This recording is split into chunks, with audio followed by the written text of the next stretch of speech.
Hola Vivi, Steffi, Luciano, ¿cómo estás?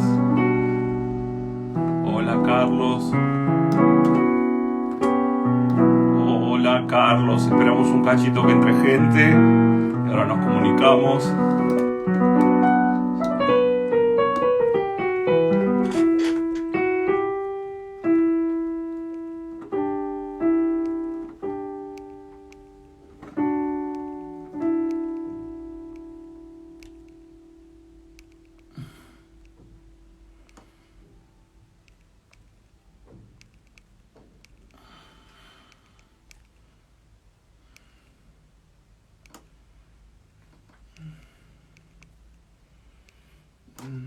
Hola.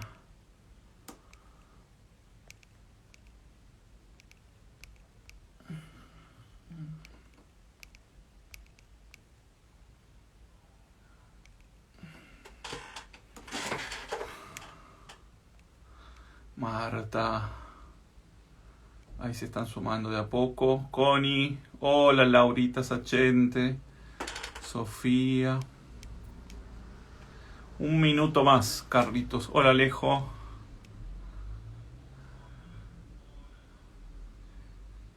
Un minuto más. Alfredo, ¿cómo está? Colombia. Hola.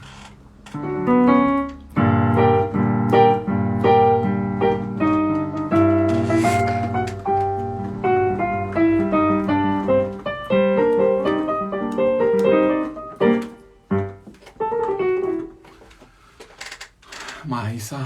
Bueno, vamos a buscar al maestro.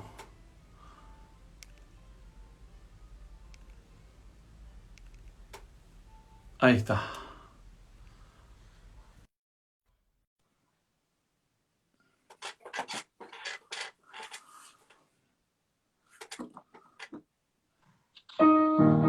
¡Oh! Maestro. ¿Cómo le va, caballero?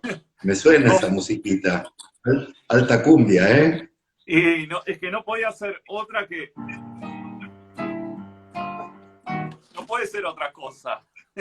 Tiene que ser eso, Hemos después transitado por ahí, Sí, hemos no, no, no. transitado esos caminos. Por ¿Cómo estás, supuesto. hermano? Y se extraña mucho. Espera que me están trayendo una cosa acá maravillosa que hoy tiene que estar. Muy bien, muy Tiene que bien. estar. Es... Yo, yo estoy un poquitito más austero, pero No, yo también, pero como muy le bien. puse mate de jueves, ya está. Perdí. Tiene que estar el mate.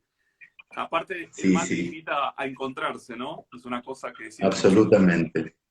Y bueno, primero, antes que nada, eh, te quería agradecer que aceptaste el desafío este de encontrarnos, porque ninguno de los dos es periodista, sabemos hablar con la música, así que, y me parece muy importante encontrarnos por este medio, por Instagram, y poder charlar de música. Así que primero te agradezco muchísimo, y como segunda cosa, te quiero preguntar cómo estás.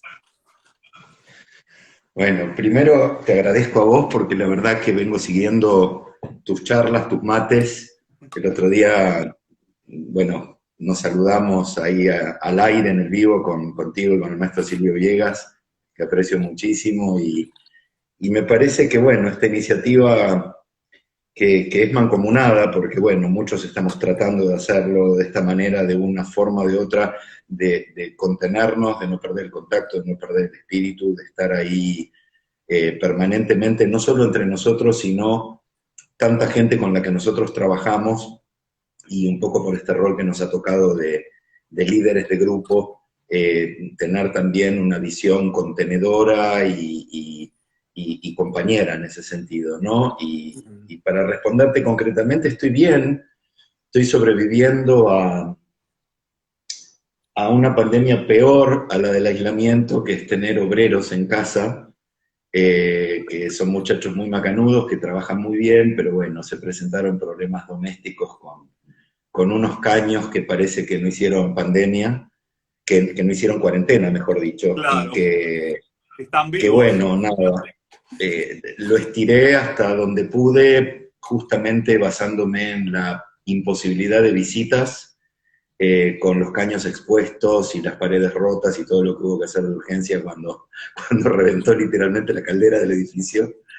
Pero bueno, necesitaba hacerlo y el momento era este, y más allá de los riesgos sanitarios de que se incorpora todos los días, desde hace 2 semanas, gente que viene del exterior a trabajar en mi casa y que muchos de ellos viajan en transporte público y demás, bueno, necesité correr esos riesgos porque no había otra posibilidad. Así que, bien, bien, en general muy bien, con los altibajos que creo que hemos tenido todos en algún momento, pero tratando de ser creativo, productivo, leer. Si te tengo que ser totalmente honesto, lo que menos hice es estudiar repertorio de dirección orquestal, pero me dediqué a leer muchos libros, me dediqué a poner en orden un montón de cosas en casa, he tirado cantidad de revistas, papeles, duplicaciones de programas de concierto de 30 años de carrera, así que bueno, con esa liviandad y ahora con un departamento que va a quedar muy lindo un poco más de una semana, tratando de esperar con cierto espíritu que cuesta no hacerlo decaer en ese sentido, pero bueno, optimista al fin, con alguna esperanza al respecto de cómo se va a volver de todo esto, ¿no? Y ojalá Claro. que nos encuentre prontito y en un escenario.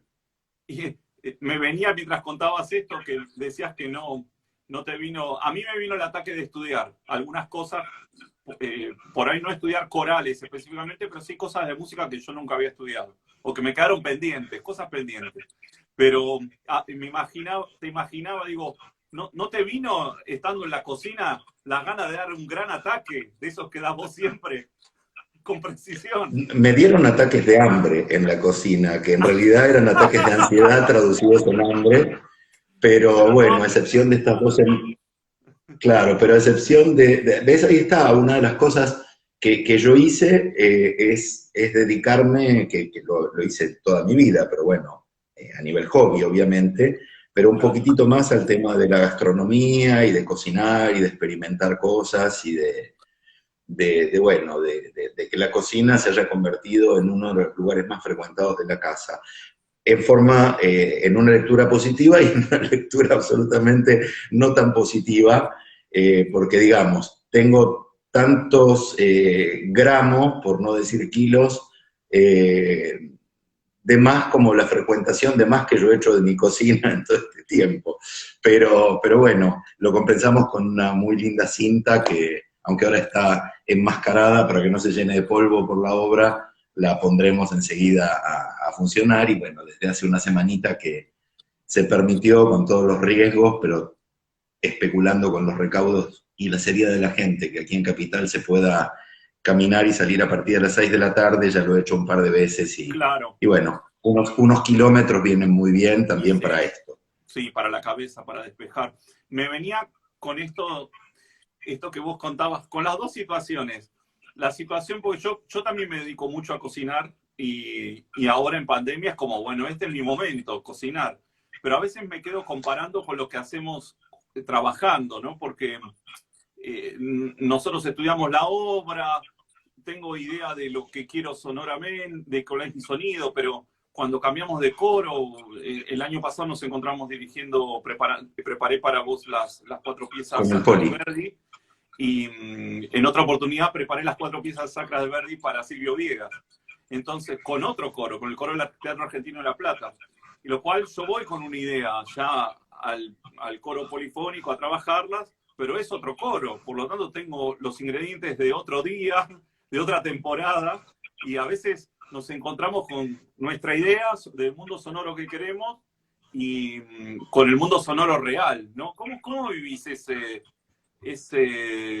que me hace acordar tanto a la cocina, porque quiero cocinar con zapallo, pero tengo papa, suceden otras cosas, ¿no? Sí, sí, o aunque tenga zapallo, es único, irrepetible y la combinación del momento, la inspiración del momento también te genera una variante en el sabor o en la estrategia de preparación que en definitiva redunda en ciertas variantes en el plato. Yo siempre esto cuando lo transito, sobre todo en la vida universitaria, ¿no? Más allá de la experiencia en escenario que comparto Sí, contigo, le hablo a los chicos jóvenes de la diferencia, o no diferencia, pero digamos, el camino paralelo que hay entre el concepto analítico y por ende las decisiones que uno toma para encarar la interpretación de una obra, y después las variantes que tienen que ver con la realización de esa idea, que están un poco imbuidas de todo esto que vos decís. Cambian los ingredientes, o ese día en vez de zapallo hay que hacerlo con papa, entonces de alguna manera siempre va a ser un resultado maravilloso, porque todo lo que se hace con entrega, con seriedad y con dedicación llega a buen puerto, pero digamos, las estrategias son totalmente diferentes, aun si uno quiere perseguir un mismo resultado o una misma vara de resultado. Entonces, yo en líneas generales, no sé si porque alguna vez de mi vida, que no es esta claramente, estudié con mucha seriedad y con mucha profundidad, y le metí mucha pata a eso y mucha pasión, o porque, bueno, hay ciertos lenguajes, particularmente Verdi, que hemos compartido las piezas sacras, hemos compartido el Requiem, hemos compartido el Otello, Traviata, o sea, hemos hecho bastantes cosas verdianas juntos, y es algo que me queda, no sé por qué se acomoda como si fuera una presa que te las probás y decís, quiero esta. Entonces, creo que de alguna manera, el otro día charlaba con otro colega, que la partitura es el mejor manual de instrucciones de cómo vos tenés que atravesar el proceso. Y cuando yo tengo que hacer la obra, sobre todo si es una obra que yo ya transité, como el caso de las piezas sacras, yo hice la primera vez de las piezas sacras mías, personales de mi haber, fue preparándoselas con el coro de Wagneriana Romano Gandolfi, nada menos. Claro. Y a pesar de que yo ya había trabajado con Romano, preparándole otras cosas, hacer Verdi para Romano, o con Romano, maestro de maestros y el que marca un poco la escuela que compartimos, ¿no? Y que heredamos de quienes han sido nuestros modelos, era un plus de responsabilidad. Y yo me acuerdo que me reunía en los camarines del teatro, porque Wagneriana ensayaba en el Teatro Colón en esa época con Vittorio Sicuri, que había sido las veces asistente de Romano, como para reafirmar un Carlos Bieu joven de ni siquiera 30 años, tendría 25, 26 años yo. Como para reafirmar en el criterio de un heredero de Gandolfi, de generación anterior a la mía. No ir para otro lado. Claro, y me acuerdo que estábamos sentados en un camarín analizando las obras y Vittorio me dijo, lei conoce bene a Romano, porque yo le decía, seguro va a querer esto, seguro va. Entonces, bueno, nada, cuando uno ha transitado tanto una partitura y le tiene tanto amor, tanto cariño, es maravilloso, y bueno, si yo debo destacar algo, que realmente lo digo desde el fondo del corazón, sin el más mínimo ánimo de demagogia, porque me invitas a tu espacio, es muy fácil trabajar contigo, porque hay algo de, como que percibimos el mismo perfume a distancia, ¿no? Que sin ponernos de acuerdo previamente, Eso.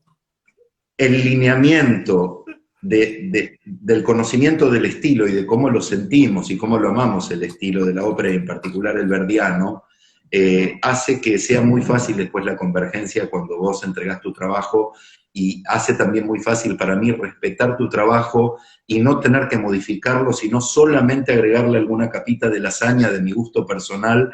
Lasaña, digo, como una analogía de la construcción, ¿no? La construcción. Pero la verdad que, bueno, hemos tenido unos resultados maravillosos, y cuando hace poco, cuando lo posteaste, que yo te dije, dámelo porque yo esto no lo tengo, y fue una gran alegría poder verlo, porque son obras muy entrañables, ¿no? Sí, yo, digamos, por suerte vos tuviste la oportunidad de, cuando le ibas a entregar el coro a Gandolfi, encontrarte con Sicuri. Yo te he entregado el coro sin poder charlar con ningún Sicuri. Así que has tenido mucha más suerte que yo. Pero no lo necesitas. Ese camino. Además, creo que todos los que nos están acompañando, que aprovecho para saludarlos a todos, porque hay gente muy querida, creo que sabe, más allá de que nos relacione o no en nuestros trabajos en común, que nosotros venimos de una generación que ha tenido el privilegio de ser tal vez la última generación que tuvo contacto con la gran escuela de estos viejos maestros. Creo que, lamentablemente, salvo en algunas excepciones, como el caso de José Luis, que de todas maneras es heredero directo de Gandolfi, hoy director de la Ópera de París, y bueno, el propio Miguel Martínez, que ha sido asistente de Vittorio, por lo cual es como nieto también de Gandolfi, como nosotros, sabe que si hemos preparado, dirigido o cantado, porque vos has estado en el coro estable en la época de Vittorio, heredamos esa escuela. Y aunque parezca mentira, uno de mis temores ahora, que de alguna forma, más allá de la alternativa de entretenerme y de generar una fuente de trabajo en pandemia, de hacer los cursos que yo también estoy organizando este tiempo, tiene que ver con una necesidad de transmitir, porque veo que el oficio como tal se va perdiendo. Y lo que se estudia en un aula, aun por bueno que sea, no tiene nada que ver con la realidad laboral de lo que es preparar el repertorio lírico en un teatro de ópera. Entonces, creo que nosotros tenemos no solo la responsabilidad cuando hacemos, sino también tenemos una responsabilidad extra de transmitir a las generaciones que vienen para que esto no se pierda.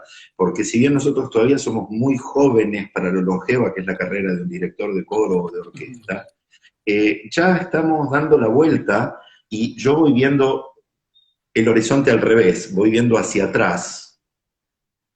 El horizonte, digamos, de lo transcurrido, y veo el horizonte real hacia adelante, y tengo muchas incertidumbres.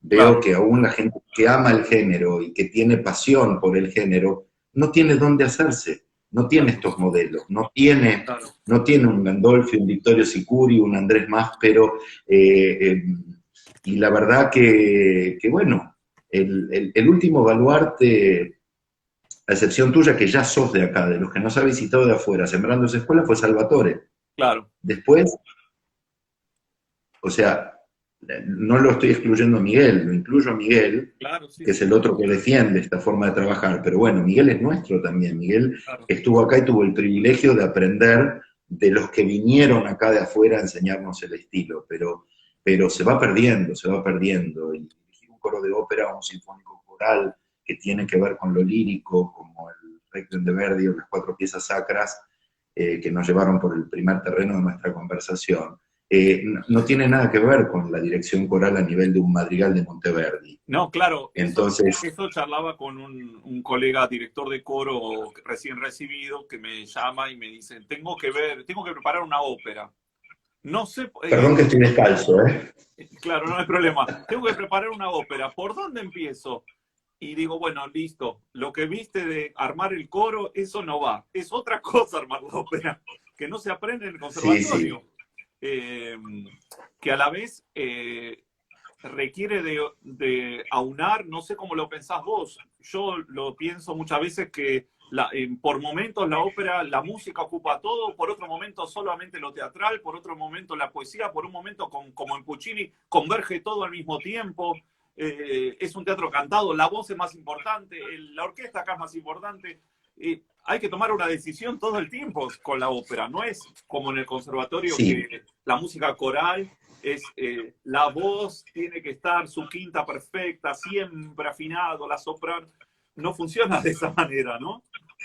No funciona para nada de esa manera, y de hecho creo que también hay un ingrediente que tiene que ver con que el coro es un personaje.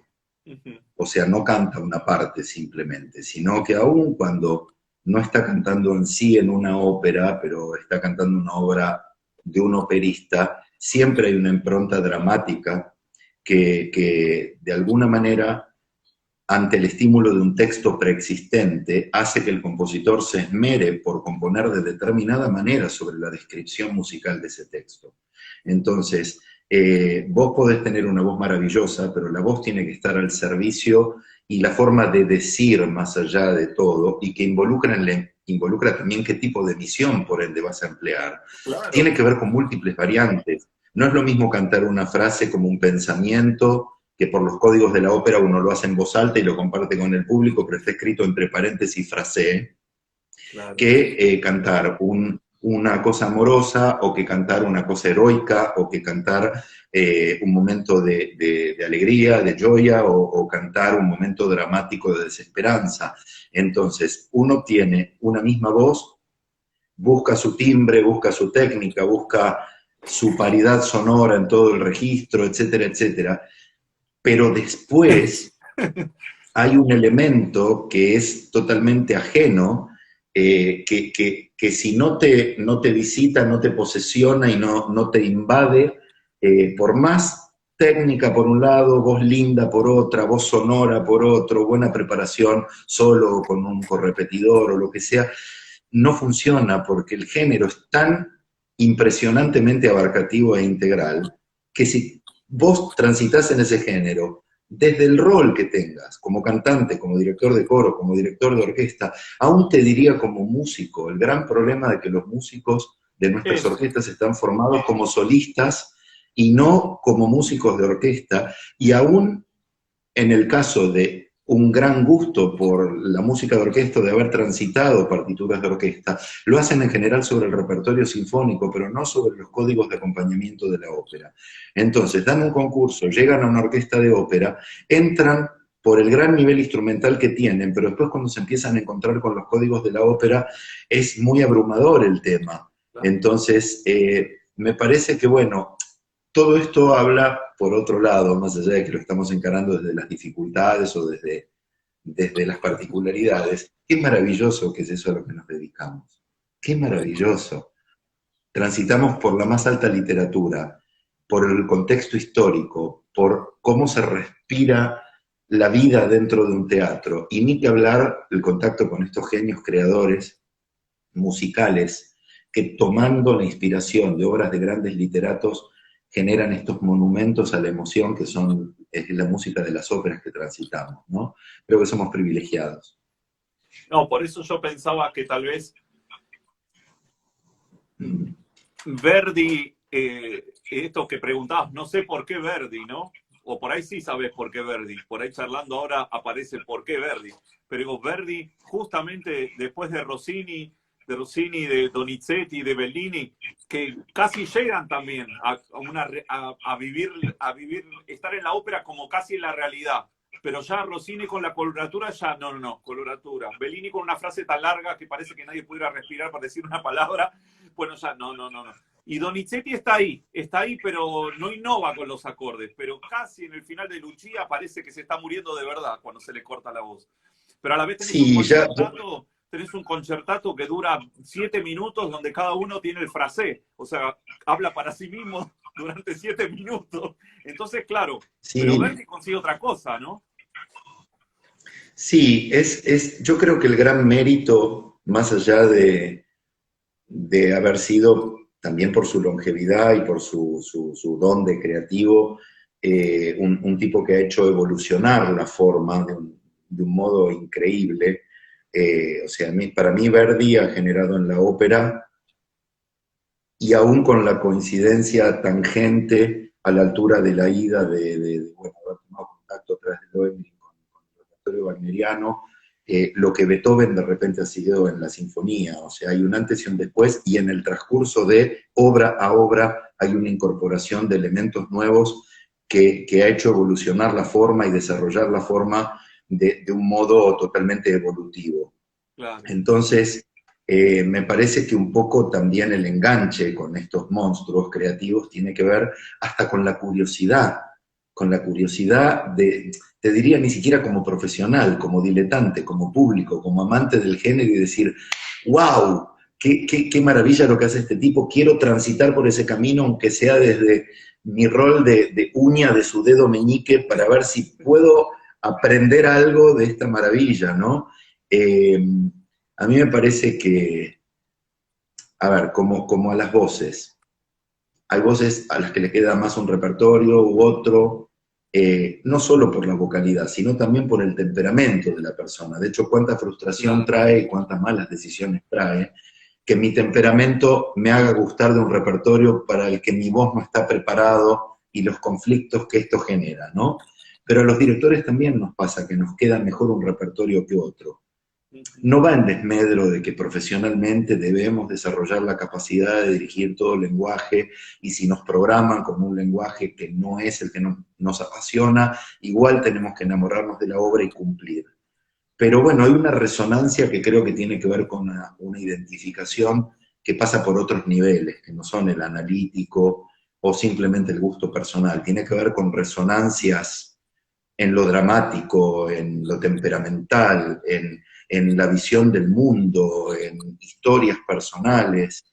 Y bueno, a mí me pasa que, está bien, todo el mundo dirá, qué piola, este tipo quiere elegir siempre Verdi o Puccini, pero es No, lo que no, me no. queda, es lo que me queda. También he dirigido Rossini, también he dirigido Bellini, también he dirigido, no sé, repertorio contemporáneo, pero o sea, yo en un año que estuve contratado como maestro interno en el teatro, antes de que llegara Artur Feigen, tuve que preparar el Sueño de la Noche de Verano de Britten, y después fui el apuntador, una de las últimas cosas que se hizo con buca de apunte en el teatro, y me di el lujo de poner en la larga lista de la vieja buca antes de la reforma, donde estaban firmadas desde Maloyer, Sirieri, tirábamos con el botón de la prevención el telón, el famoso viejo telón del teatro, lo tirábamos desde la buca del apuntador. Claro. Así que bueno, un privilegio.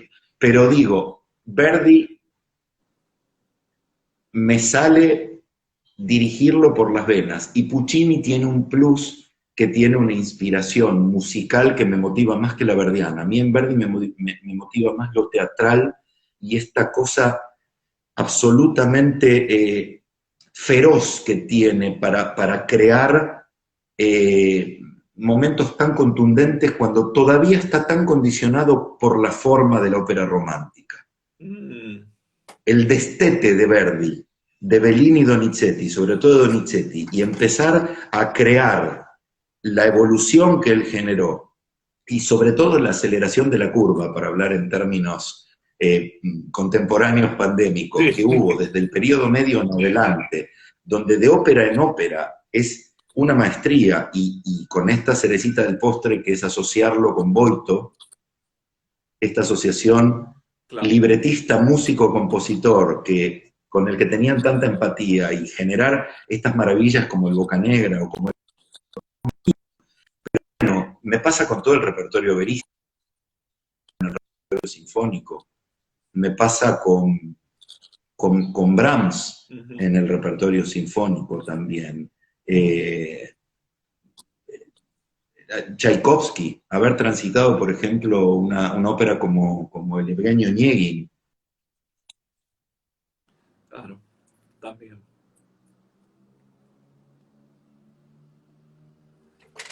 Maestro. Sí, ahí estamos, ahí estamos. Ahí estás. Ahí te tengo. Se está yendo un poco la señal. Si se llega a cortar, ¿Y? sí, nos volvemos a conectar. Sí, ahí estoy, ahí estoy. Ahí estás vos. Dale, dale. Sí, si no me mudo y me pongo más cerca del No, módem, pero no, igual estoy perfecto, con ahí está. Se datos. había colgado la señal.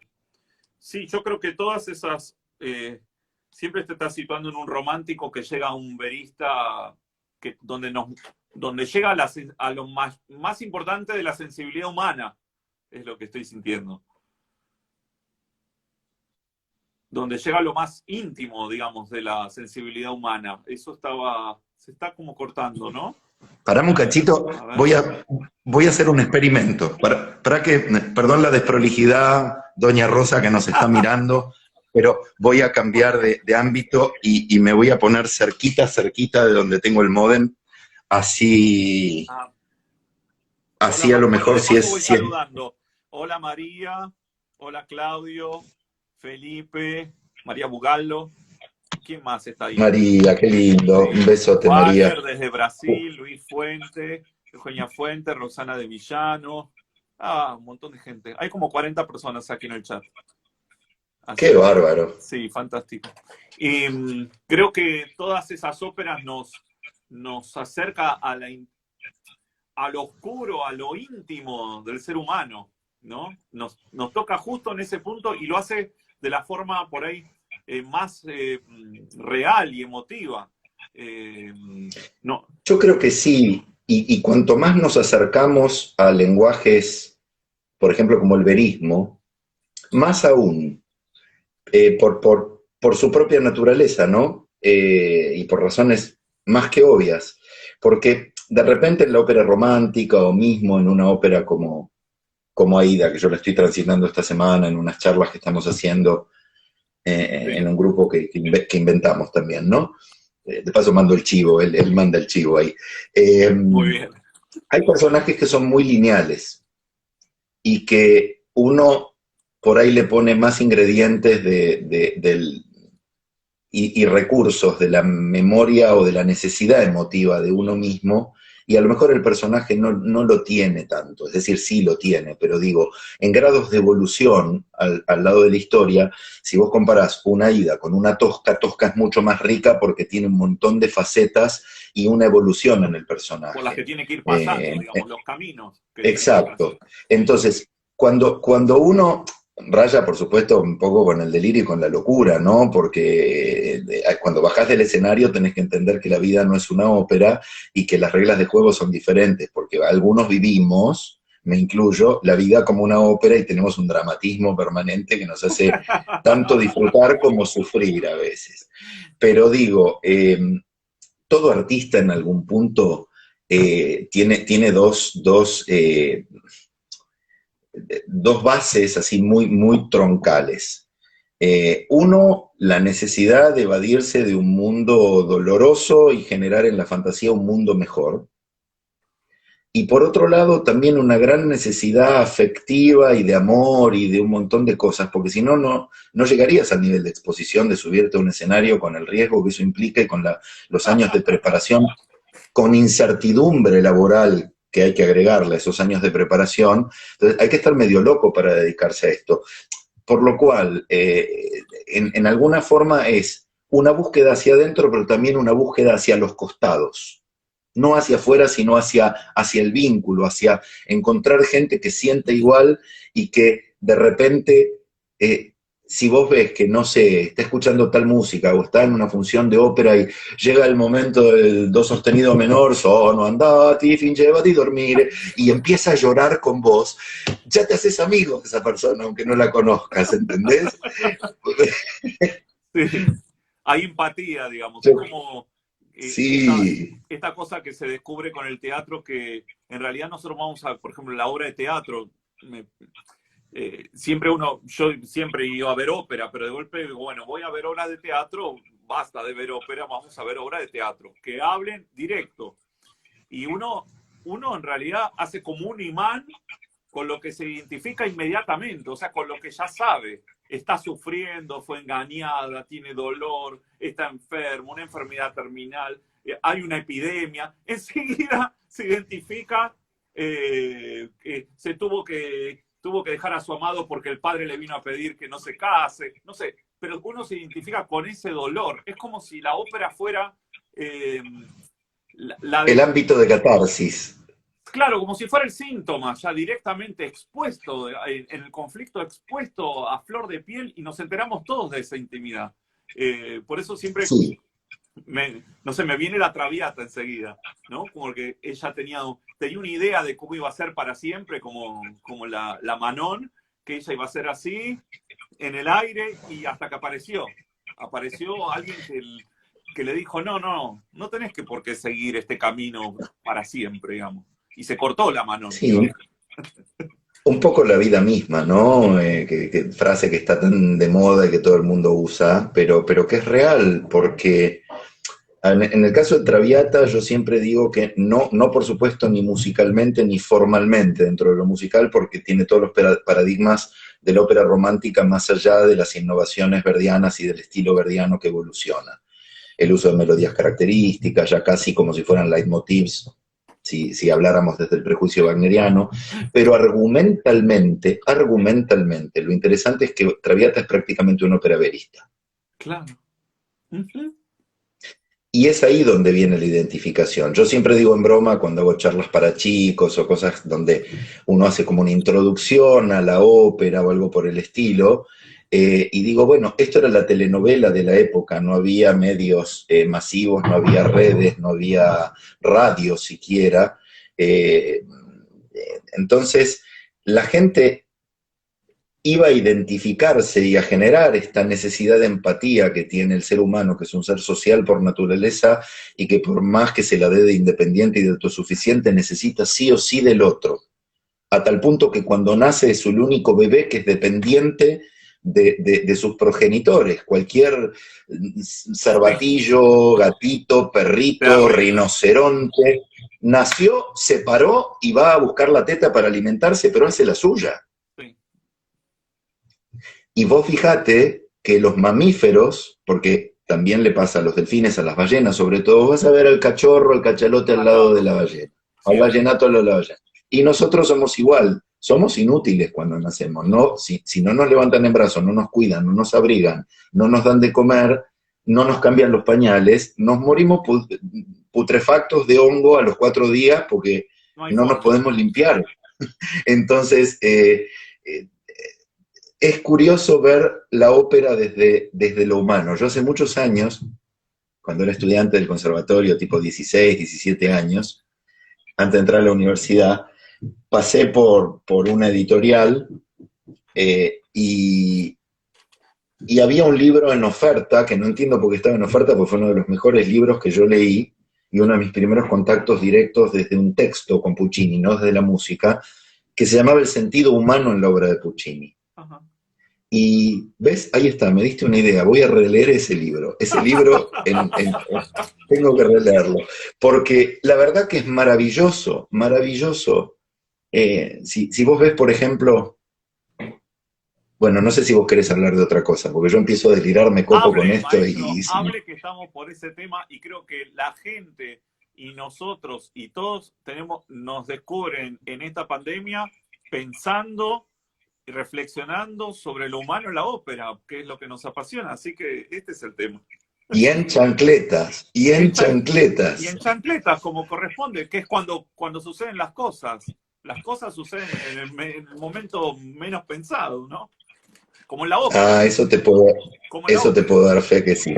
Sí, sí, sí, bueno, yo podría, bueno, no voy a entrar en detalles, porque No entre además en ahí detalles. Laura Sachente me va a retar. Sí. Pero bueno, también Ese libro muy interesante, entonces, el de La vida. Sí, lo que digo es, cuando vos empezás a entender que esta gente, por más que uno la idolatre y tienen méritos para ser idolatrada, por supuesto, porque eran tocados con la varita mágica, y fueron grandes creadores y más allá de la emoción que nos han regalado, han aportado al patrimonio cultural de la humanidad grandes monumentos. Pero no dejaban de ser seres humanos. Claro. Y como me dice el maestro Barenboim, la inspiración en el arte no viene del arte, viene de la vida.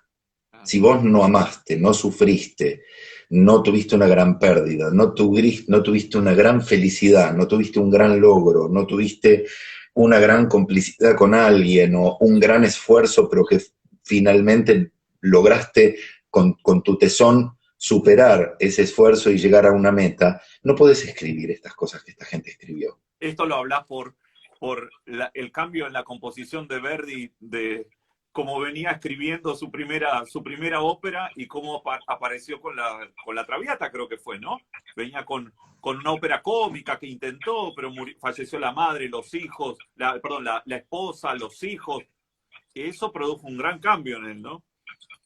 Pero además, no existiría el dúo del segundo acto, que es mencionado. Existe una mención al encuentro entre Margarita Gautier y el padre de Alfred Duval, pero en términos de un relato de Margarita Gautier. Pero esto no está puesto como una escena dialogada. Esto es un pedido de Verdi a Piave para que explícitamente ese dúo exista en escena, que ese diálogo no sea un raconto a través del cual ella le está diciendo a alguien que tomó la decisión que tomó, sino que exista in situ. Ahora, si vos pensás que Verdi se pone en pareja con la Strepponi, con Giuseppina Strepponi, que por su condición de artista, de mujer liberal, de haber tenido amantes, de vida nocturna, Sí. mal vista en la época, va a visitar a sus suegros, que eran campesinos, y por más que su hijo fuera el compositor más famoso de Italia, como ya lo era, tenían sus costumbres morales y demás. Y el papá de Verdi le dijo, no nos gusta esta chica, para decirlo en criollo, ¿no? Sí, sí, sí, por Es no... o ella o, es ella o tu familia, ella o tu familia. ¿Te suena? ¿Y te suena la motivación del por qué Verdi pide a Piave que libretee este encuentro entre Germón y Violeta? Claro. O sea, es prácticamente autorreferencial, porque Germón padre le está pidiendo a Violeta lo que el papá le pidió a él, y vos sabés que Verdi no vio nunca más a su papá vivo. Él Mm, eligió a Giuseppina, eligió el amor. Entonces, otra, Puccini. Puccini muere sin solucionar su problema de base. El suicidio de la criada por parte de la presión de Elvira y de las acusaciones de que era el amante del marido, y el hecho de que el marido se fuera de Luca a componer a Torre del Lago con los amigos como generando un escudo, porque nosotros lo vemos que es piola, Puccini, chupaba, fumaba, no, bla, bla, bla. No, se escapaba de la escapa. tirana de la mujer. ¿Y cómo termina Turandot? Y casualmente Puccini muere sin orquestar lo que sigue y deja escrito para la posteridad la muerte de Liu. O sea, la criada que lo amaba a él, que se suicida para que él pueda ser feliz con la que era cruel. Puccini Exacto. va en... O sea, loco, cuando yo veo estas cosas, me conmueve. Y claro, Muchas veces, viste, fantaseando, a mí me gusta mucho, por ejemplo, Volver al Futuro, la saga sí, de las 3 películas de Volver al Futuro, me parece una genialidad, a pesar sí, de que son ochentosas, no solo tiene que ver con mi juventud, sino tiene que ver con que me parece genial. Y leí hace muchos años una saga de libros que se llamaba Caballo de Troya, ujú, donde hasta dudaba si esto no había sido verdad, porque el literato, JJ Benítez, un periodista español, cuenta con tanto detalle la preparación de un viaje en el tiempo, que en este caso es a la época de Jesucristo, claro. que uno dice, pero ¿Cómo puede esto ser? debe haber pasado. Bueno, si a mí me dijeran, si pudieras viajar en el tiempo, si pudieras viajar en el tiempo, ¿a dónde irías? Yo tengo 2 o 3 lugares, uno seguramente al Antiguo Egipto, Uf, pero uno seguro, seguro a la noche del estreno en el año 26, 2 años después de la muerte de Puccini, cuando Toscanini dirige la premier de Turandot y en el momento de la muerte de Liu se da vuelta, dice aquí murió el maestro y se va del escenario. mm. Si a mí me decís, ¿querés estar en el estreno de la consagración de la primavera, donde se agarraron a piña el público con los críticos? Los pro vanguardia y los que protestaron no, no me No, interesa, porque ya con leer el escándalo me alcanza. sí, sí, sí, es un detalle menor. Pero la emoción de estar en la noche del estreno de esta ópera, yo estuve en la casa de Torre del Lago y vi los manuscritos de Puccini a Michele, donde después de la última operación le dice, yo creo que de esta no No sobrevivo, y a sale. las 4 horas se murió. Claro. Y así que bueno, esto es la ópera, es también vivir la vida así, y cuando vos podés darte permiso a esa sensibilidad, a emocionarte, a llorar, a amar, a sufrir, a bancarte cuando sufrís, y después ves que esto pasa en el escenario, pero encima de una forma tan bella, y aunque sepas, como decís vos, el argumento, que se va a morir, o que se va a casar con el otro, o que se va a ir con el amante, o que, bueno, sí, qué suerte, qué emocionante que vengas conmigo cuando me deportan a América, pero después nos escapamos en el puerto y nos escapamos al desierto y nos cagamos muriendo de sed. O sea, pero uno lo vive con tanta intensidad, como si estuviera pasando ahí en el momento, Sí. porque esta comunión, este matrimonio de música, texto, obra de arte, y a eso le sumás la voz humana, que es el instrumento más hermoso que hay en el mundo. Sí, yo Entonces, cuando la voz es bella, cuando vos está todo comentás dicho. esto, yo me acuerdo, bueno, creo que surge esa empatía que en el teatro de prosa uno lo ve como más natural y a la vez reprocha rápidamente cuando algún actor no está en personaje, ¿no? No tiene toda la camiseta del personaje. Pero en la ópera, en la actualidad, muchas veces gente que no ha escuchado ópera nunca, yo creo que la primera vez que escuché ópera fue Cuentos de Hoffmann en el Teatro Colón, que me invitaron, tenía 19 años y entré, y no sé si escuché a Krauss o a Chikov, y yo como no conocía nada, creo que a los 10 minutos quería huir, porque no entendía qué nota cantaban los cantantes de ópera. Ahora sé qué nota cantan, pero en ese momento no las podía reconocer. Pero ¿Me darías la data de por dónde tener esa misma sensación?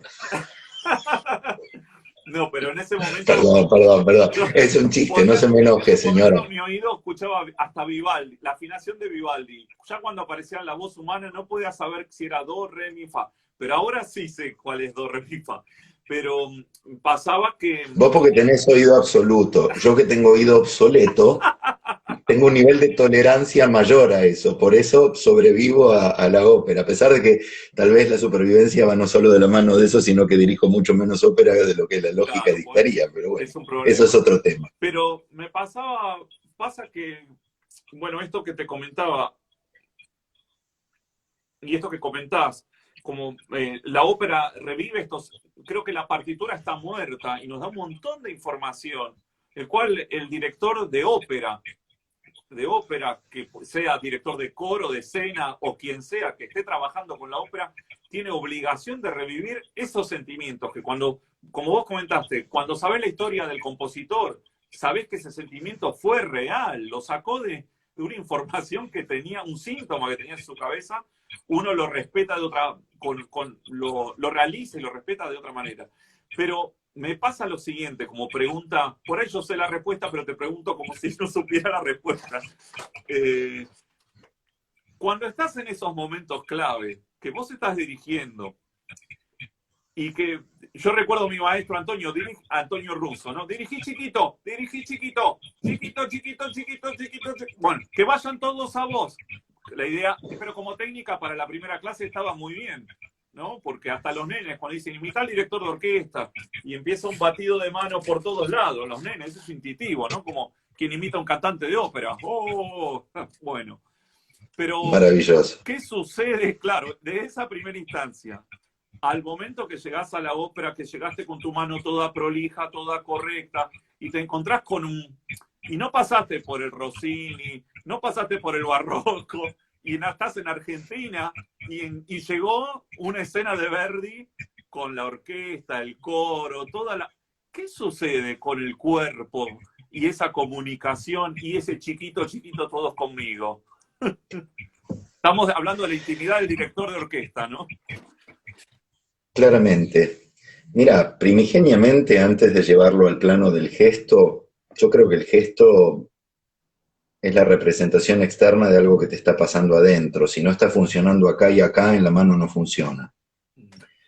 Es más, a veces acá, acá y más abajo también te tiene que pasar, ¿no es cierto? Es integral. Ahora, una cuestión es la técnica y ciertos conceptos de la técnica, como la economía de recursos o como acostumbrar a la gente a que venga a tu mano, etcétera, etcétera. Y otra cosa es el plano de la expresión, pero quiero no meterme en ninguno de los dos exprofeso en esta instancia de la respuesta, diciendo que el gesto es tu letra. O sea, gesto chiquito, gesto grande, con más cuerpo, con menos cuerpo, paradito como si te metieran un palo en el orto, diciéndolo en buen francés, eh, o caminando el podio como si vos estuvieras haciendo, Sí, como si fueras un animal enjaulado. reggaetón, sí. Yo creo que el punto es que vos seas absolutamente claro en lo que estás diciendo y seas totalmente claro en la mecánica de realización de lo que estás haciendo. A ver, todos aprendimos y llenamos cuadernos los primeros días de la escuela primaria, renglones con la letra A mayúscula de imprenta, renglones con la Ya no se letra A hace más minúscula de igual, ¿eh? imprenta. Nosotros sí. Bueno, me imagino, me Ya no se imagino. hace más, pero nosotros sí. Me doy cuenta que hay alguna gente que no conoce, que por lo menos, o Tranquilo, sea, tranquilo, maestro. se ve que llegan hasta la H porque la H ya no la conocen. Pero digo, uno aprende el abecedario, aprende a escribirlo, aprende después a combinar las vocales con las consonantes y salen las sílabas, de ahí salen después las palabras, de ahí salen las oraciones, de ahí, años después, viene sujeto, predicado, la estructura del lenguaje, qué es un artículo, qué es un sustantivo, qué es un verbo. El lenguaje musical también tiene una estructura gramatical. Pero a la vez, para nosotros que realizamos nuestro medio de comunicaciones, lo gestual, y en segundo término alguna aclaración verbal, me parece que es fundamental desarrollar una letra y un sonido propio, que me parece que eso es lo más difícil del director. O sea, si a vos te sale el gesto chiquito porque concentrás tal poder de información en un gesto chico que podés decir todo lo que tenés que decir, usa el gesto chico. Claro. Ahora, si te sale otra cosa con la que informás mejor lo que estás haciendo, vos no podés remitir a un plano de absolutismo por el tamaño del gesto, Bravo. el funcionamiento del gesto. Por lo cual, digamos, tiene que funcionar bien más allá del tamaño que tenga. Claro. ¿Se entiende? Sí. La analogía. Sí, ahí, maestro. Bueno. Perfecto. Nunca mejor dicho. A mí me sale la fusividad, pero con la total convicción de lo que yo hago es legible en cualquier lugar. O sea, yo lo quiero aclarar para los que están escuchando. Todos los que hemos sido dirigidos por el maestro Carlos Bieu, hemos sentido mucha confianza en el momento de emitir las notas. O sea, el momento que hay las obras como Verdi, Requiem de Verdi, o obras como la Sinfonía de Mahler, La Resurrección, realmente el momento de cantar es un momento muy expuesto, donde si no hay un intercambio correcto con el director, al momento de cantar un fortísimo, intercambio correcto, digo, no que el gesto sea grande, sino que el gesto sea exacto en el momento que se tiene que producir, uno no puede cantar, no puede emitir el sonido correcto. Y que el director, perdón Hernán, que el director esté de adentro de la naturaleza de lo que el cantante tiene que emitir. Vos no podés hacer un gesto mecánico que esté roto, que tenga una vacuidad hasta que lo reciba otro como una botella en un lago.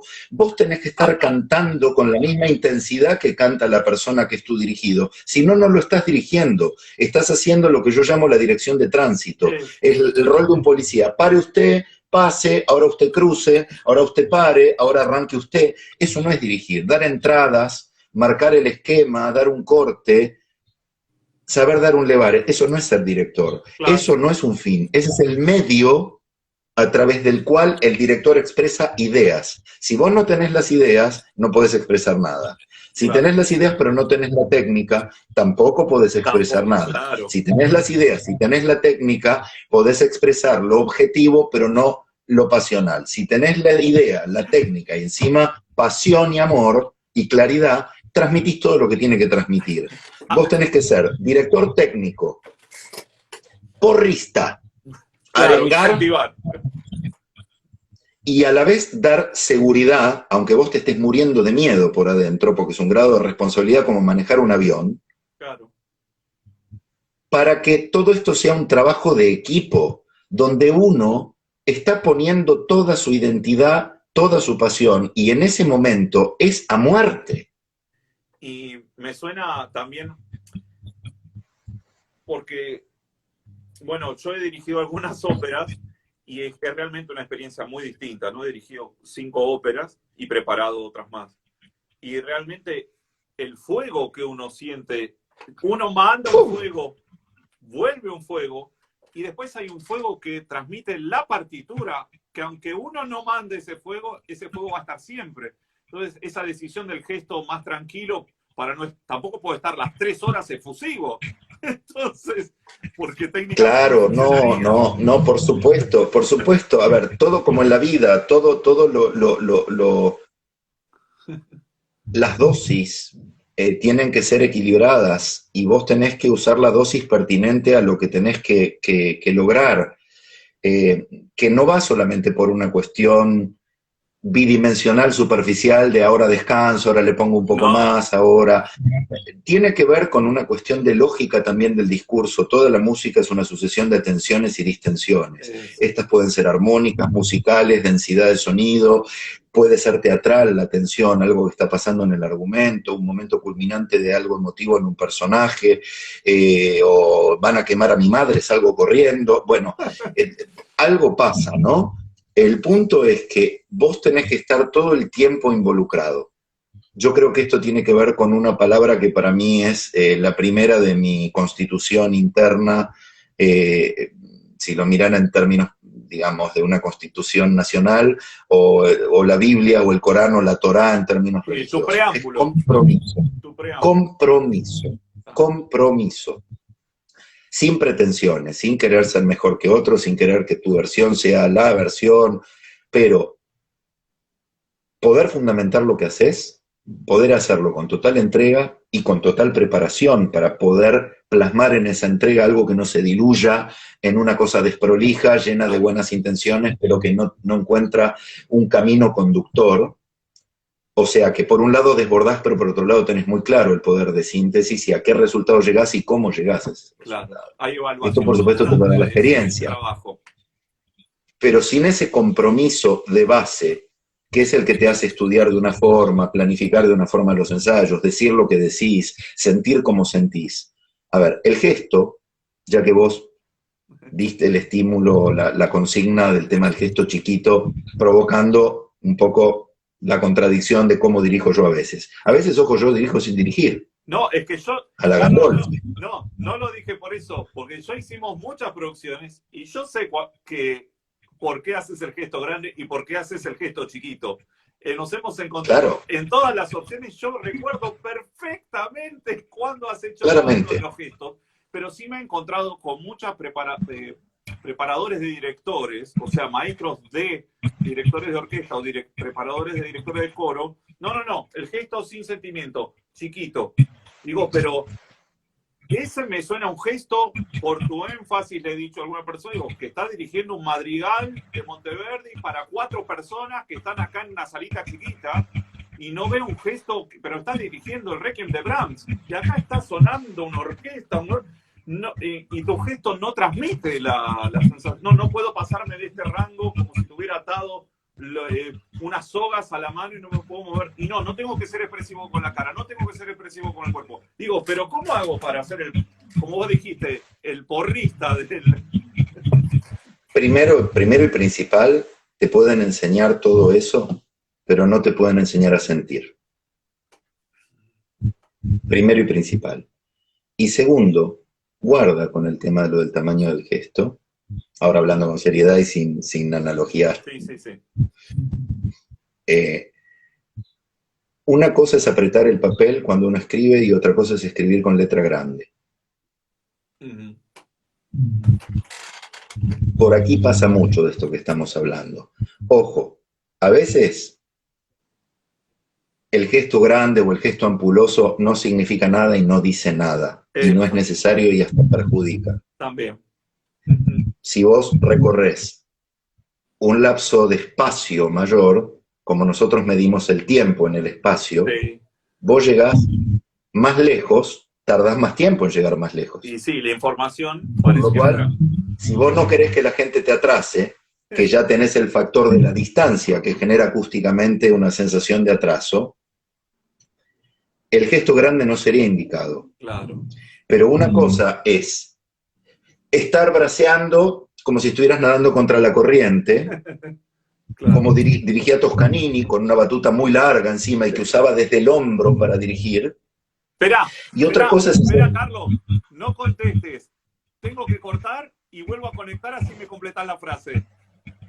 Dale. Y se conectan todos de vuelta, porque si no, se corta ahora. Dale, corta y vuelvo a conectar, por favor. Quiero la respuesta. Ahí va.